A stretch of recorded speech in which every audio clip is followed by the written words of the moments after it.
আৰু যিহেতু আমাৰ জানে আমাৰ নেশ্যনেল পাৰ্টি হাইকমাণ্ড বেছ পাৰ্টি হাইকমাণ্ডক আমি প্ৰেৰণ কৰিম আৰু বাকী অতি শীঘ্ৰে দলপতি ডিক্লেয়াৰ হ'ব। বস্তুটো দেৰি হৈ আছে, এটা বেলেগ বেলেগ কথা ওলাই আছে, মানে এটা সিদ্ধান্তত উপনীত হ'ব পৰা নাই, ক্ৰমান্বয়ে দেৰি। আপুনি কি ভাবে? নহয়, এইটোৱে প্ৰচেছ হয়।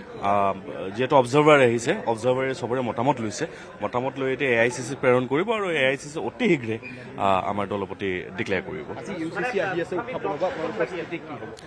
চাওক, এতিয়া একজেক্টলি প্ৰপ'জেলত কি আছে এইটো গ'লে গম পাম, পঢ়িলে গম পাম।